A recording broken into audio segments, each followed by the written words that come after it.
예수 그리스도의 이름으로 기도드립니다. 아멘. 하나님 말씀 함께 나누겠습니다. 누가복음 2장 8절부터 20절까지의 말씀입니다.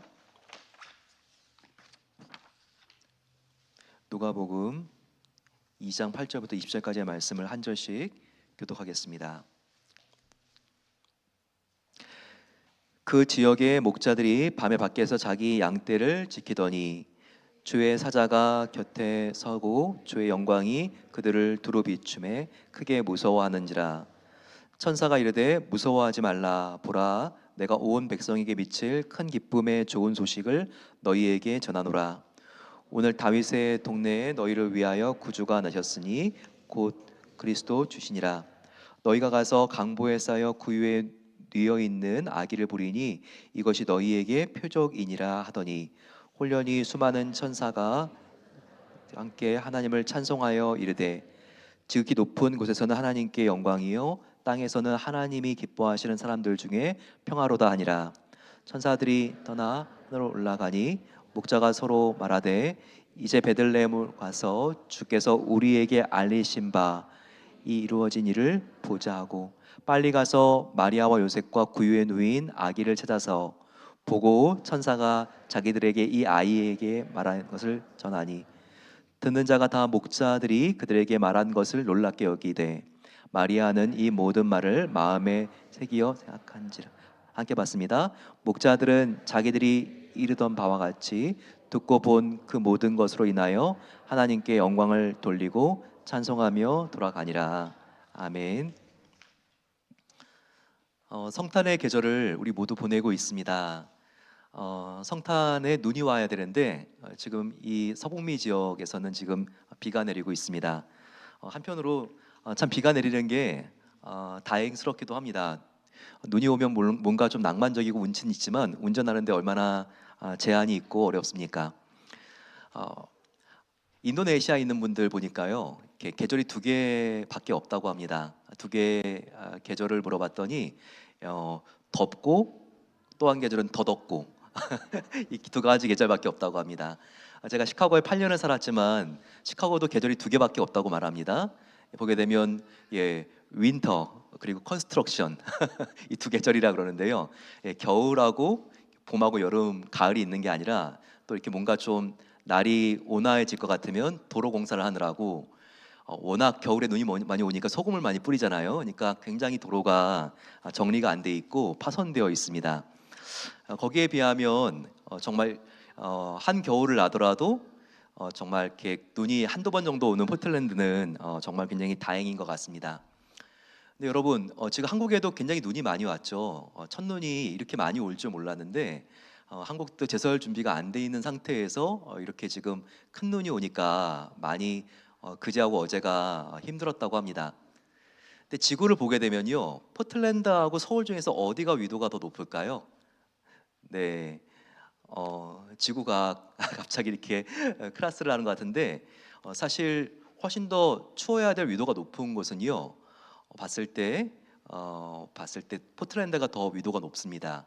약 위도 북위 45도 정도 되고 그리고 서울은 37도 정도로 낮습니다. 그렇기 때문에 훨씬 더 서울에 비해서 포틀랜드가 밤의 길이가 길죠.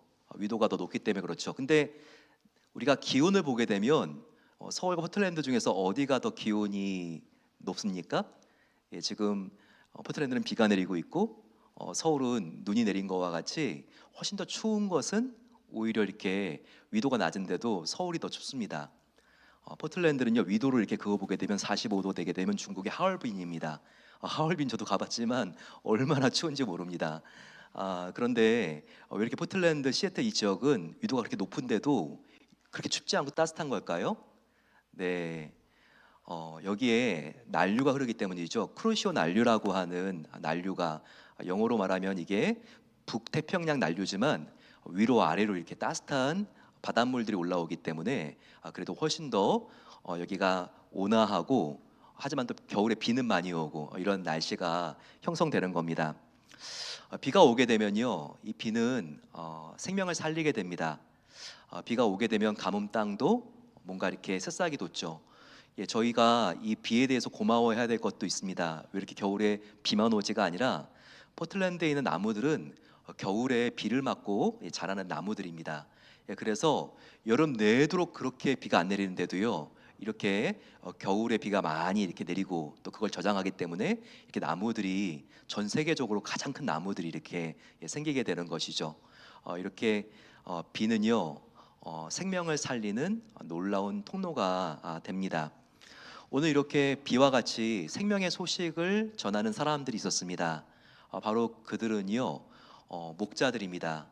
들에서 힘들게 어렵게 양을 치는 목자들이었지만 그들이 정말 생명 중에 생명, 예수님이 구원자라고 하는 소식을 전하는 메신저로 쓰임 받고 있습니다. 그들이 어떻게 이렇게 어려운 삶을 살았고 가난했는데도 영광스러운 소식을 전하는 메신저들, 사절단으로 쓰임 받았는지 저희들이 함께 살펴보겠습니다. 그러면 저희도 이 성탄에 어떤 마음을 가지고 살아야 되는지 우리의 마음의 자세를 배울 수 있습니다. 대린절을 지나고 있지만 올 한 해가 어땠습니까? 정말 우리가 기대했던 대로, 계획했던 대로 모든 것들이 이렇게 착착 들어맞고 잘 됐습니까? 돌아보게 되면요, 야, 올해 참 힘들었지, 이런 생각들을 하는 분들이 많이 있을 것 같습니다. 어느 때보다 정말 많았던 레이오프 실업률, 그리고 또 부도와 파산, 건강의 어려움으로 참 숨을 죽이고 힘들고 답답했던 가족들도 많았을 것 같습니다. 뭔가 이렇게 나이가 들면 이제 좀 나아지려나, 그것도 아니죠. 이제 손주들이 생기고 더욱더 우리가 가족들이 많아지게 되면 가지가 많은 나무에 바람 잘 날 없다고, 이렇게 인생이 참 나이가 든다고 뭔가 나아지는 게 아니라 우리가 우리의 마음을 지키지 못하면 근심 걱정이 더욱더 늘어나는 것이 바로 인생입니다. 그런데 저와 여러분들이 성탄에 기뻐하기 위해서는요, 뭔가 기뻐할 일들이 많아야지만 꼭 기뻐할 수 있는 게 아닙니다. 왜냐고요? 오늘 누가복음에도 나와 있고 마태복음에도 나와 있지만 성탄에 가장 기뻐했던 사람들을 보십시오. 그들은 모든 게 넉넉하고 모든 게 건강하고 모든 것들을 갖췄기 때문에 기뻐했던 자들이 아닙니다. 보게 되면요, 지금 저희들이 어려웠던 것보다 더 어려웠지만 그들이 예수님 때문에 기뻐했던 자들이었습니다. 바로 이런 목자들이 가난과 추위와 어려움 속에서도 성탄의 기쁨 속에 감격했다면 저와 여러분들은요, 그들보다는 지금 처지가 나은 것이기 때문에 우리도 성탄으로 인해서 우리 마음속에 목자들과 같은 기쁨이 우리 마음에 가득할 수 있다는 것을 오늘 본문은 보여주고 있습니다. 오늘 보게 되면요, 이 목자들에 대한 정보가 누가복음 2장 8절, 오늘 본문 시작하면서 이렇게 자세하게 기록되어 있습니다. 같이 한번 8절 읽어볼까요? 시작. 그 지역에 목자들이 밤에 밖에서 자기 양떼를 지키더니 라고 나와 있습니다. 그 지역의 목자들, 여기 지역이 어딜까요? 그렇죠, 베들레헴입니다. 베들레헴은 어떤 곳입니까? 이스라엘의 수도 예루살렘이 있으면요, 예루살렘에서 약 4마일 정도 떨어진 곳이 베들레헴입니다. 여기서 오늘 베다니에서 오신 분들, 또 카이가드에서 오신 분들 몇 마일 운전하고 오셨나요? 네, 보통 한 10마일, 15마일 운전해야지 베들교회 오죠. 근데 4마일은요 굉장히 짧은 거리예요. 정말 우버를 타게 되면요, 뭐 베들레헴까지 가는 데는 예루살렘에서 그냥 5분, 8분 정도밖에 걸리지 않는 굉장히 가까운 도시입니다. 그런데 예루살렘도 지금 굉장히 높은 곳에 있는 고산 도시이지만요, 이 베들레헴도 한번 골짜기를 들어가서 한 4마일밖에 안 떨어져 있는데도요, 또 고산 도시입니다. 4마일 떨어져 있지만 고도가 약 700m 정도로요, 예루살렘보다 조금 더 높은 곳이 베들레헴입니다. 그렇기 때문에 굉장히 바람이 많았어요. 그리고 굉장히 이스라엘은 기후가 포틀랜드하고 비슷합니다. 겨울에 계속 바람 불고 그리고 비가 옵니다. 이렇게 바람이 매섭게 불고 아주 으시시한 그런 날, 바로 목자들이 양을 지키다가 천사들을 만났다는 바로 그 기록이 오늘 본문에 나와 있는 것입니다. 이 베들레헴, 예수님이 태어나신 고향이기도 하지만 또 누가 태어난 고향이죠? 그렇습니다. 바로 다윗 왕이죠. 다윗의 후손으로 예수님이 오셨지만 다윗이 자라난 곳도 역시 베들레헴이죠. 그의 직업이 뭐였죠? 목동이었죠. 그렇습니다. 베들레헴은 비도 많이 오고 바람도 무섭게 불지만 그 당시 예루살렘 성전에 공급하는 양들을 기르는 곳이 바로 베들레헴이었습니다. 이 목자들도 조상 대대로 그 지역에 나가서 겨울이 돼도 그들이 양을 쳐야 되는데 양을 치기 위해서 그들이 나왔다가 이런 엄청난 영광스러운 장면을 목격하게 됩니다. 천사가 그들에게 나타납니다. 그들은 처음에 천사를 봤을 때 너무나 반가워했던 것이 아니라 처음 보는 광경이었기 때문에 오히려 두려워하고 무서워했다는 기록이 여기 나와 있습니다. 보게 되면 천사들이 이렇게 말하고 있죠. 무서워하지 마라. 나는 큰 기쁨의 소식을 전하기 위해서 너희에게 왔다라고 이렇게 말하고 있습니다. 바로 그 소식은 무엇입니까? 11절에 나와 있습니다. 11절 한번 띄워주시면 같이 한번 천사가 전해준 목동들에게 전해준 소식 같이 한번 읽어보겠습니다. 시작. 오늘 다윗의 동네에 너희를 위하여 구주가 나셨으니 곧 그리스도 주시니라. 바로 이 소식을 천사가 목동들에게 전해준 것입니다. 저와 여러분들 뭔가 이렇게 전도하려면요, 내가 부끄럽고 떨리고 무서워서 어떻게 내가 복음을 전해, 이런 생각을 하기가 쉽죠. 하지만 저와 여러분들이 자신감을 가질 수 있는 것은요, 그냥 나띵에서 전하는 게 아니라, 아무것도 없는 곳에서 전하는 게 아니라 하나님의 말씀, 하나님이 우리에게 먼저 전해주신 것을 나는 전할 뿐이라는 겁니다. 우리는 그냥 유통자라는 거죠. 마찬가지입니다. 오늘 목동들이 아주 위대한 메신저, 사신들로 쓰임 받는데요, 그것은 그들이 없는 데서 복음을 전하는 자들로 쓰임 받은 것이 아니라 바로 메신저들인 천사들이 하나님으로부터 들은 것을 전해서 그들은 전해줄 뿐이라는 겁니다.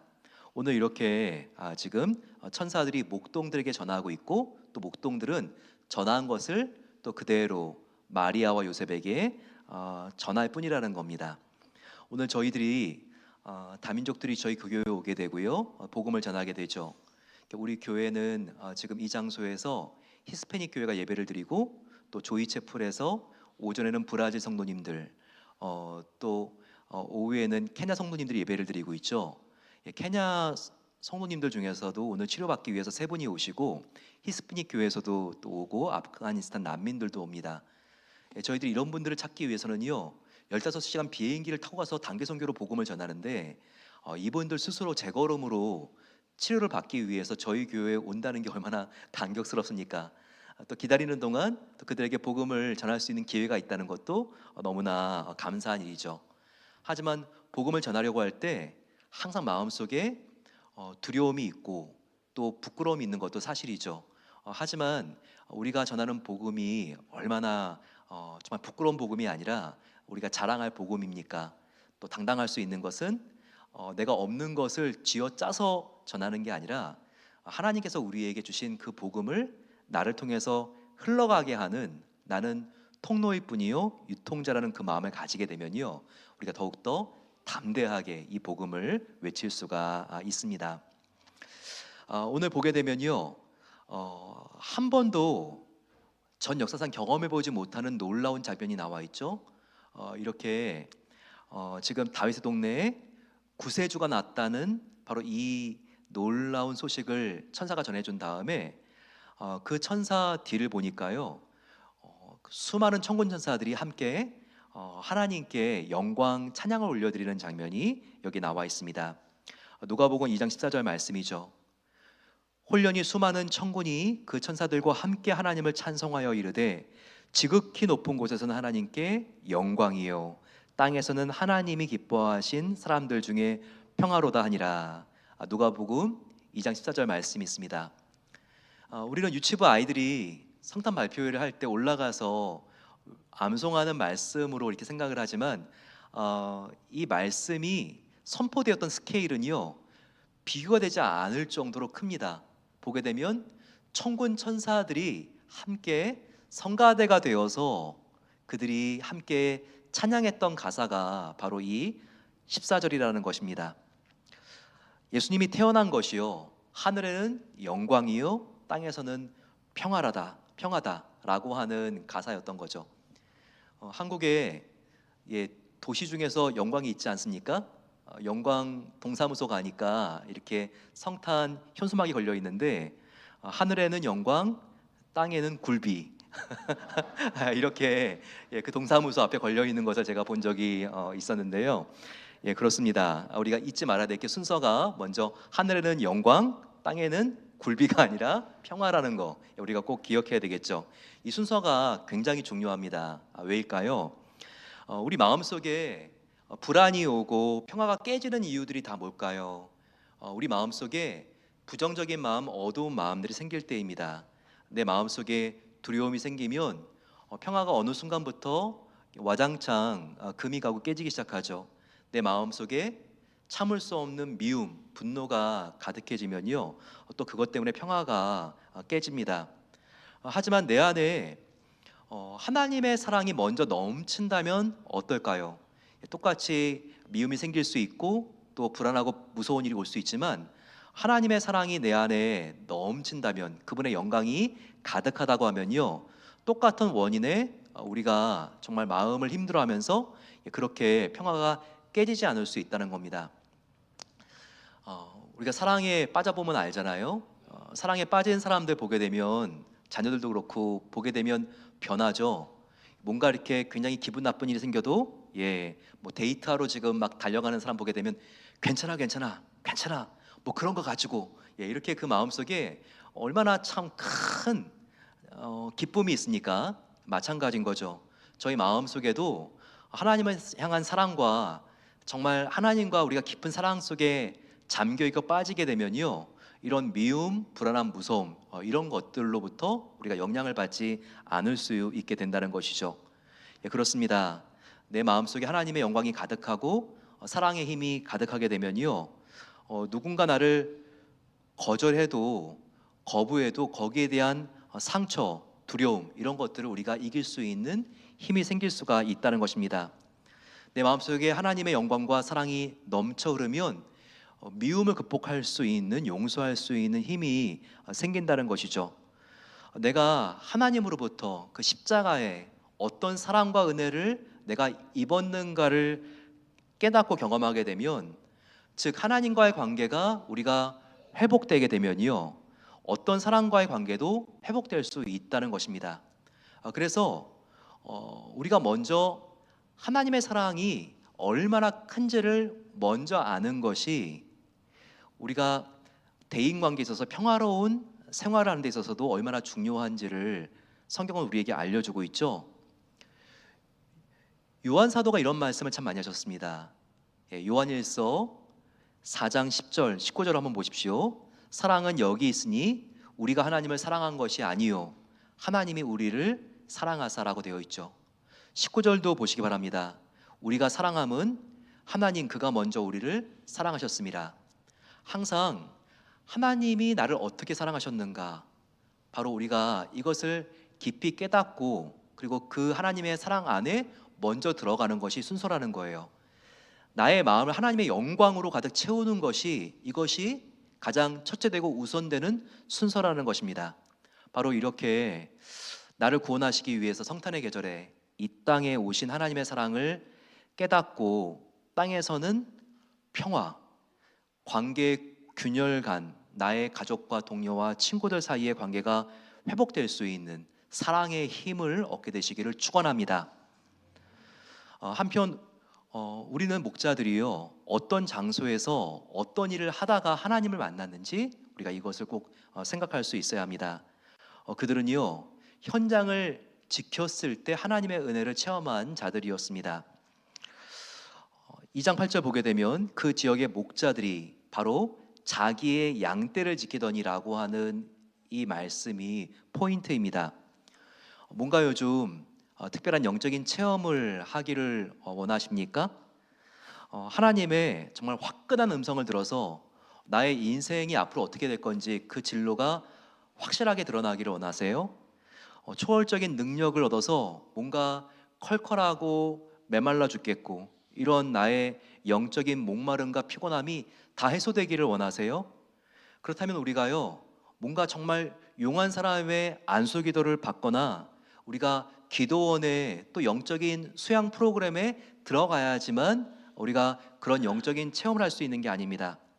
성경에 보게 되면요, 하나님과 만나는 가장 놀랍고 강력한 체험을 했던 모든 사람들은요, 뭔가 신령하고 특별한 장소와 사람을 만났기 때문이 아니라 다 자기의 현장을 지키다가 이와 같은 놀라운 체험을 한 사람들입니다. 여러분 한번 보시기 바랍니다. 모세는요, 언제 하나님을 만났나요?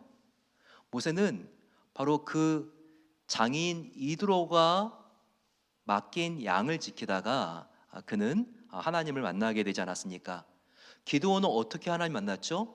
포도주 즙틀에 들어가서 바로 타작을 하다가 하나님을 만나게 됩니다. 다윗은 언제 부름을 받습니까?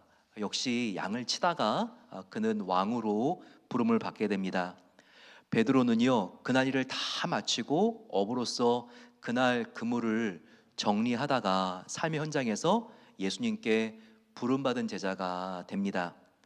우리 안에 정말 삶의 드라마틱한 터닝 포인트, 그것은요, 어떤 특별하고 유별난 자리가 아니라 바로 우리의 평범한 삶의 자리를 지킬 때 하나님께서 우리에게 주시는 선물인 것을 우리는 놓치지 말아야 합니다. 특별히 어떻게 다윗이 하나님을 만났는가, 그의 비결 성경에 나와 있습니다. 시편 78편 70절과 72절을 보게 되면요, 어떻게 다윗이 하나님을 만나게 되었는가, 정말 그가 어떻게 하나님의 눈에 들어서 한 민족을 인도하는 왕으로 쓰임받게 되는가 나와 있죠. 또 하나님께서 그의 종 다윗을 택하시되 양의 우리에서 취하시며 젖 양을 지키는 중에서 그를 이끌어내사라고 나와 있습니다. 다윗이 어떨 때 하나님께서 그를 왕으로 이끌어내셨다고요? 여기 보게 되면요, 양의 우리에서 다윗을 취하셨고, 그리고 젖 양을 지키는 중에 있는 그 다윗을 취했다고 나와 있습니다. 가장 평범한 자리죠. 가장 평범한 자리에서 하나님은, 사람들은 보지 못했지만 하나님은 그를 주목하고 보고 있었고 그를 취했다는 것이죠. 하지만 평범한 자리에 우리가 그냥 있다고 해서요, 하나님께 선택받을 수 있는 게 아닙니다. 평범한 자리지만 다른 사람과 다른 자세와 마음으로 있어야지 하나님께서 주목하여 보시는 것입니다. 똑같은 양의 우리였고 저장을 지키는 자리였지만, 하지만 다윗은 다른 사람과 어떤 마음의 자세로 거기 있었죠? 여기 보게 되면요, 72절에 이에 다윗이 이 양들을 자기의 마음에 완전함으로 기르고 그 손에 능숙함으로 양들을 인도하였습니다 라고 하는, 바로 여기가 바로 이 가장 중요한 다윗의 다른 마음가짐입니다. 그는요, 마음의 온전함으로, 손의 공교함으로 양떼를 길렀다는 거예요. 마음의 완전함이라는 게 영어 성경으로 어떻게 되어 있습니까? 바로 the integrity of heart, 마음 자체가 나뉘어지지 않은 상태에서 인테그럴, 정말 인테그리티, 정말 이 마음의 온전함으로 이 충성을 다해서 양을 지켰다는 거죠. 즉 그의 마음은요, 빈틈이 없었다는 거예요. 나뉘어지지 않았다는 거예요. 그의 마음은 게으름과 나눠지지 않았고 대충대충 정말 적당주의와 나눠지지 않았고, 그의 마음은 거짓과 어떤 편법이나 의심하고도 나뉘어지지 않고 온전한 마음으로 양떼 하나하나를 하나님을 섬기듯이 그렇게 돌봤다는 것입니다. 또한 이 마음만 이렇게 나눠지지 않은 게 아니에요. 그는 마음뿐만 아니라 실제로 실력도 있었어요. 손의 공교함이라는 게 이겁니다. 손의 공교함은 영어로 skillfulness of hand라고 나와 있죠. 손에 아주 노련한 그와 같은 스킬. 정말 양이 아프면 달려가 가지고 어디가 아픈지를 탁해 진단할 수 있고, 정말 그의 지팡이 그리고 또한 막대기 이걸 가지고 맹수가 오게 되면 정말 딱 방어할 수 있고 공격할 수 있는 그에게는 정말 실력이 함께 있었다는 거죠. 바로 이와 같이 하나님께서는 다윗이 평범한 자리에 있다 할지라도 그 자리의 마음가짐이 온전함이었고 또 그에게는 정말 그 손에 공교함이 있었기 때문에 하나님께서 그를 쓰셨던 것이죠. 하나님의 계획에 골리앗을 물맷돌로 쓰러뜨릴 수 있는 그와 같은 계획이 있었다고 하면요, 하나님은요 사람을 그냥 선택하지 않습니다. 그래도 이 물맷돌 던지는 것만큼은 이스라엘 전체에서 제일 잘 던지는 사람을, 마음뿐만 아니라 그런 사람을 하나님께서는 찾았을 것입니다. 한 양 하나하나를 얼마나 정성껏 돌봤는지, 어떠한 맹수가 온다 할지라도, 고민한 늑대가 물어간다 할지라도 정확히 달려가서 쓰러뜨릴 수 있는 그의 실력, 바로 이 손의 공교함이 준비되어 있었기 때문에 하나님이 그를 사용하신 것이죠. 예, 그렇습니다. 하나님은요 준비된 자에게 기회를 주시는 것입니다. 바로 이와 같은 준비됨, 마음의 온전함과 손의 공교함, 바로 우리가 평범한 자리에 있다 할지라도 그렇게 우리의 마음과 실력을 준비할 때 하나님은 반드시 그와 같은 충성된 사람을 사용하시는 것입니다. 여러분, 정말 우리가 지루하더라도 목동들과 같이 이 자리를 지키는 것은 정말 중요하죠. 리차드 포스터, 정말 이 시대에 참 쓰임받고 있는 영적인 작가죠. 그는 이렇게 말합니다. 영성은 언제 자라는가? 새로운 것을 계속 시도한다고 영성은 자라는 것이 아니라 오히려 지루한 것을 견디면서 영성은 자라는 측면이 있다라고 말합니다. 정말 그렇습니다. 출근하고 퇴근하고 출근하고 퇴근하고 아이 라이드하고 또 라이드하고, 우리가 이와 같은 반복되는 일상이라 할지라도 출근하고 퇴근하는 그 차 속에서 우리가 정말 기도하는 중에, 정말 바쁘고 피곤하지만 점심시간에 잠깐 세탁소 골방에 들어가서 말씀을 읽고 찬양하는 중에, 이것이 경건한 습관이 될 때 하나님께서는 그 평범한 자리를 통해서 놀라운 하나님의 사랑과 은혜를 부어주시는 것입니다. 뭔가 이 연말에 나의 삶이 왜 이렇게 단조롭지? 우리가 그렇게 원망하는 것이 아니라, 하나님 똑같은 일을 하더라도 새 마음을 주시옵소서. 우리가 이렇게 하나님께 기도하고 나아갈 때 들판에서 하나님을 만났던 바로 그 목자의 환희와 기쁨을 체험하는 대리인절 되시기를 간절히 축원합니다. 마지막 세 번째는요, 하나님의 거룩한 메시지는요 바로 하나님 앞에 충성되고 순종하는 메신저를 통해서 전해진다는 것을 우리가 알아야 합니다. 누가복음 2장 15절과 17절을 보게 되면요, 천사들이 떠납니다. 천사가 떠나 하늘로 올라가니 목자가 서로 말하되, 이제 베들레헴으로 가서 주께서 우리에게 알리신 바 이 이루어진 일을 보자 하고 빨리 가서 마리아와 요셉과 구유에 누인 아기를 찾아보고 라고 나와 있습니다. 지금 목동들이 하나님께서 정말 사용하시는 위대한 메신저로 사용받는 장면이 여기 나와 있습니다.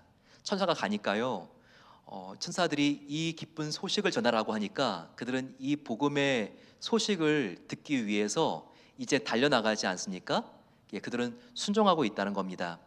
근데 여러분 한번 생각해 보세요. 이 목동들은요, 본인들이 전하는 메시지의 내용에 비해서 이 지금 전하기 위해서 사신 역할을 하는 메신저인 목동들은요, 뭔가 좀 너무나 부족하게 느껴집니다. 그들은 정말 목동들이잖아요. 남노하고 누추하고 그 몸에는 아주 냄새가 났을 거예요. 정말 그들이 전하는 메시지는요, 우주의 왕이 탄생했다고 하는 놀라운 사실입니다. 하지만 그들은요, 용모가 동문 박사들처럼 폼나지 않습니다. 정말 그들은 일국의 사절단도 아닙니다. 결코 멋있지 않죠. 그들은 누더기 옷을 입고 악취가 나는 그런 목자들입니다.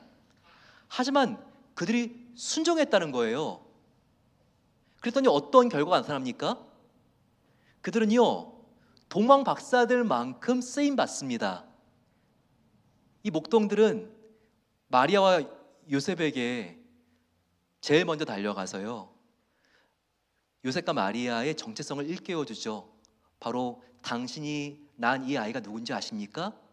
온 천하를 구원할 구원자가 이 아이입니다.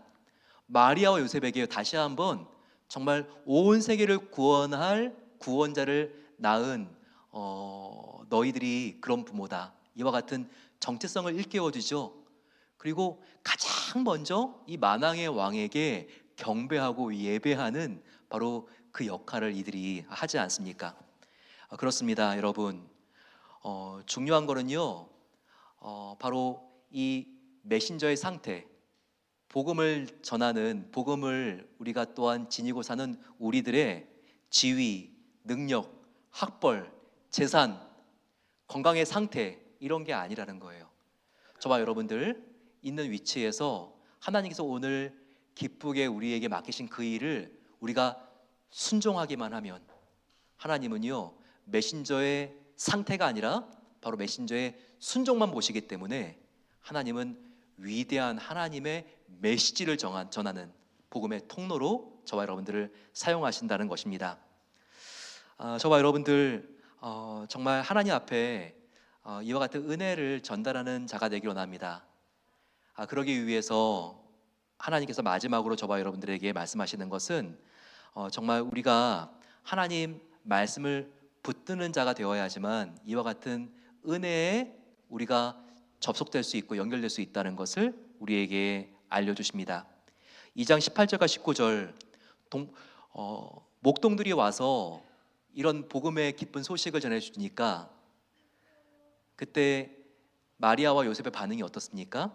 18절과 19절에 나와 있죠. 듣는 자가 다 목자들이 그들에게 말한 것을 놀랍게 여기되 마리아는 이 모든 말을 마음에 새기어 생각하니라 라고 나와 있습니다. 여기 보게 되면요, 마리아와 다른 사람들의 반응이 다릅니다. 어떻게 다를까요? 바로 목동들이 이 아이는 하나님이시며 구세주입니다 라고 말했을 때요, 다른 사람들의 반응은 그냥 놀라는 거예요. 하지만 마리아의 반응은요, 그냥 놀라는 게 아니라 이 전해 들은 말씀을 마음속에 깊이 새기어 생각하는 것이었습니다. 정말 여러분, 새기고 생각하는 것은요, 내면화시키는 것을 말하죠. 말씀을 묵상하고 기도하고 붙드는 것을 말합니다. 놀라는 것은요, 감정적으로 놀라는 것은요, 누구든지 다 할 수 있어요. 하지만 말씀을 받았을 때 이 말씀을 내 마음속에 깊이 심고 새기는 것은요, 정말 돌에 우리가 글자를 새기듯이 그렇게 우리가 들은 말씀을 마음속에 깊이 새기는 것은요, 아무나 할 수가 없는 거예요. 어떤 사람이 그냥 말씀을 들었을 때 놀라기만 하고 어떤 사람이 말씀을 들었을 때 마음속에 심고 깊이 새깁니까? 네, 바로 그것은 마음의 상태에 따라서 달라질 수 있다는 겁니다. 마음이 돌짝밭같이 메마르고 길가와 같이 어수선하고 그리고 가시밭같이 상처가 있어서 내 탓 남 탓만 하고 그러고 있으면요, 같은 말씀을 들어도 이 말씀의 씨앗들이 다 튕겨져 나간다는 거예요. 하지만 우리의 마음이 옥토가 되어서 촉촉한 눈물, 부드러운 상태에 겸손한 마음 자세가 되어 있다면 하나님이 같은 말씀을 주셔도 우리는 이 말씀을 깊이 심고 그리고 우리 마음속에 깊이 새길 수 있다는 것입니다. 하나님께서는 정말 이 대림절에 저와 여러분들을 만나 주시고 축복해 주시기를 원하세요. 그러기 위해서 저희와 여러분들이 필요한 건 무엇일까요? 바로 그것은 우리가 우리의 마음을 고요한 장소로 만들고 그리고 옥토로 갈아엎는 것입니다. 하나님이 어떤 말씀을 내 마음속에 심어주든지 나는 이 말씀을 감사와 회개와 기쁨의 눈물로 받겠습니다. 이렇게 우리의 마음이 부드럽고 촉촉할 때 바로 우리는 이 말씀을 우리 마음속에 깊이 새기게 되고 심게 되고 하나님께서 놀라운 열매를 주시는 것입니다. 어느 해보다 성탄을 맞는 나의 상태가 정말 누더기 같고 힘들고 어렵다고 해도 낙심하지 마세요. 중요한 것은 바로 메신저의 상태가 아니라 바로 하나님께서는 이 메신저의 순종만 보십니다. 우리의 일상의 장소에서 하나님을 바라보면서 온전한 마음과 공교한 손길로 우리가 주님을 맞을 준비를 할 때 저와 여러분들은 목자가 쓰임 받는 것처럼 더 귀한 하나님의 자리에 초대되어 주님의 사명을 이루는 자로 쓰임 받게 될 것입니다. 그 주님을 바라보고 나아가는 우리 모든 성도님들 되시기를 간절히 축원합니다.